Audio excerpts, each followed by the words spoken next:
Isso chega de que forma?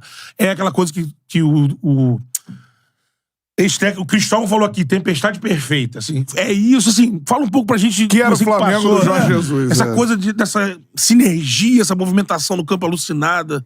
Cara, foi muito legal essa história, porque esse áudio vazou, né? E aí ele falou, pô, os caras são bons, tal. Eles falavam dentro do campo, pula uma casa, não entendia nada. Só que a gente nunca falou pula uma casa. E ele falou aquilo no áudio. Então a gente foi pro treino depois, e aí o Jorge Jesus tava dando treino lá, e a gente falava, pula uma casa, só por causa daquele áudio.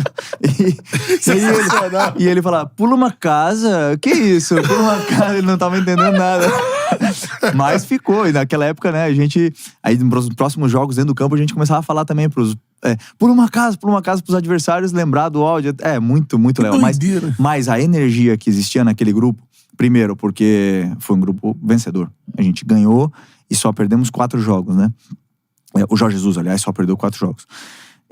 Depois, na época da pandemia, acabou os jogos. Você tá falando 2020 já. É, isso aí.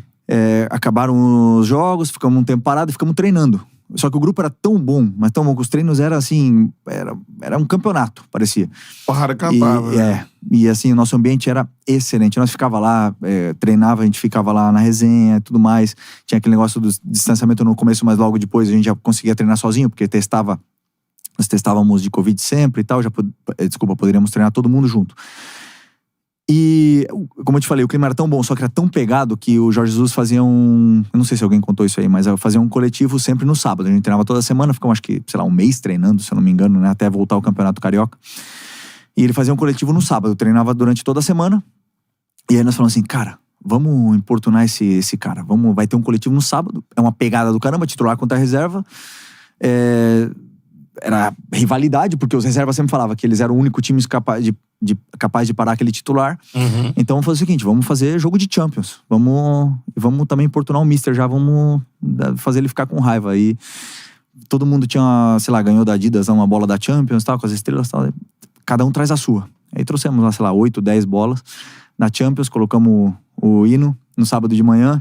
Aí ele vai lá, aquece, não sei o que e tal, começa. Aí ninguém começou.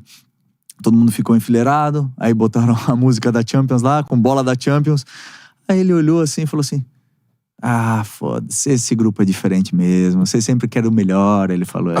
Então ele conseguiu ver coisa boa até naquela brincadeira. Sim. E nós treinamos aquele treino lá com a bola da Champions, foi com o hino da Champions e tudo, e foi uma pegada do caramba, foi assim, saía faísca. Era muito nível aquele treino lá, assim, era legal pra caramba. Pô, sensacional. Queria também a gente ver, né, do Jesus, embate. Não sei se você teve algum embate com ele, ou se você lembra de algum embate que você possa contar pra gente, sim, porque era isso o tempo inteiro, né, cara? Ele puxava. Essa briga, entre aspas, mas pro melhor, né? A gente via muito com o Rafinha, por exemplo, era notório na TV, mas obviamente que você também já teve esses embates com ele. Lembra de um pra gente, assim? Sim, por exemplo, ele ganhava muito o respeito do grupo porque ele não fazia distinção de nomes, ele falava igual com todo mundo. E ele ganhou muito grupo com o Rafinha mesmo, né? Quando um dia o Rafinha chegou no vestiário falando e ele queria que o Rafinha fizesse uma coisa, o Rafinha não estava fazendo, e ele falou assim, o que você fez ficou pra trás, né? Aqui você tem que fazer o que eu mando. E aí o Rafinha meio que, claro, meio não, obedeceu, entendeu aquele momento, obedeceu, e aí todos os meninos, o Gerson, que tinha acabado de chegar e tal, falaram, opa, com ele não dá, com o Jorge Jesus ele cobra todo mundo. Assim, os vídeos dele eram muita cobrança, e como eu falei, mas assim, tem várias discussões que a gente teve, mas, por exemplo, a que o mais forte que eu lembro, assim, foi no jogo contra o Independente Del Valle, lá no Equador, na final da Recopa, foi o primeiro jogo. Tava 2-1 pra gente, mas assim, não sei se alguém também já passou aqui, já contou sobre o que é jogar na altitude. É muito difícil, né? Porque você fica sem força. Me sentia fraco. Começa o jogo até tu acha que tu tá bem, mas conforme vai passando os minutos, você vai cada vez perdendo mais força, mas nosso time tava ganhando. E o Bruno Henrique tinha feito uma jogada e tal. E nisso eu toco a bola no Vitinho, do lado do banco, e passo. Mas eu passei, eu tava morto. Eu passei mesmo, eu falei assim, eu vou passar pra ver se um cara vem comigo, o Vitinho vai pro meio, porque eu não quero a bola. Porque eu tava cansado. Aí, quando eu passo, ele fala assim, Felipe, estás a esconder-te do jogo. Aí eu olhei pra ele assim e falei, o quê? Estás a esconder-te do jogo? Aí eu? Você tá ficando louco? Aí ele, sim, tá se escondendo do jogo. Tá ficando louco, rapaz. Apoia, me elogia. E aí ele olhou assim, aí ele olhou pra trás assim, você tá se escondendo do jogo. olhou pro banco e falou isso. Né? Aí eu falei, caraca, esse cara tá falando isso. Aí eu peguei a bola, dei um lateral e falei assim, mister, apoia, cara, só critica e tal. Aí daí ele desconversou um pouco e tal, aí depois brigou com o Vitinho, brigou com o Diego Ribas, aquele jogo, com o Gustavo Henrique, meu Deus do céu, foi assim um espetáculo. Aí eu cheguei no vestiário, assim, foi 2-2 o jogo, o Independente ainda teve um pênalti no final do jogo, empataram. Aí tava assim, triste no vestiário, cansado demais. Aí ele sentou do meu lado, me abraçou e falou assim, eu falo, é pro teu bem. Tens que entender que é pro teu bem. Aí ele esquecia. Ele esquecia rápido, sabe? Das coisas, assim, mas era interessante, assim, tinha várias discussões com ele. Espetacular, assim. Você de dentro, cara, a gente fica aqui de orelhada, né?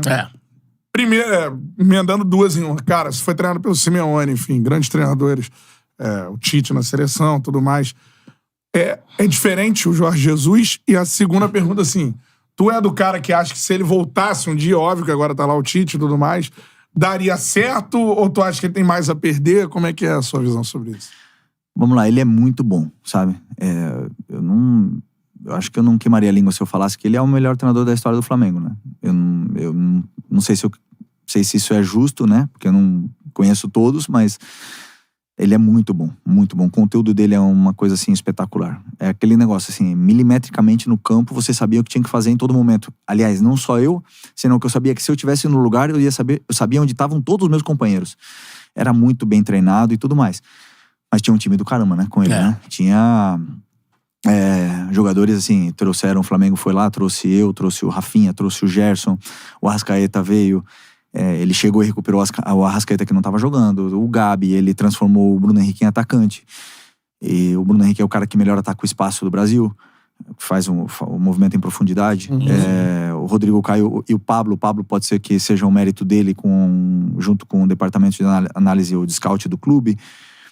O Arão já era consolidado, então assim, o Ele Everton mexe Ribeiro, no Arão, né? Traz o Arão pra primeiro homem. primeiro volante, o Arão era o filho dele. O Everton Ribeiro, que era o melhor jogador do Brasil, 2 anos já foi o melhor jogador do Brasil, então assim, o time era um time realmente muito qualificado, além do Diego Alves, que, pô, todo mundo sabe da qualidade que ele tinha. Juntou tudo, que você falou da sinergia antes, a tempestade perfeita, juntou. Eu não posso garantir, por exemplo, que ele vai voltar e vai dar tudo certo, porque depende muito das peças que ele tem na mão. Tanto é que ele chega nos lugares e ele pede contratações. Obviamente, como todo treinador que chega, pede as suas peças. Mas ele teve o mérito de conseguir entender cada característica daquele grupo e fazer esse grupo ter uma conexão, uma química dentro e fora do campo de uma forma extraordinária. E depois ele tinha uma coisa excelente, assim, ele assumia toda a culpa do que desse errado, ele assumia. Então, assim, sem dúvida, do que é taticamente, assim, o melhor treinador que eu já tive na minha carreira. É o melhor treinador que você já teve na carreira, assim. Hein? Cara, espetacular.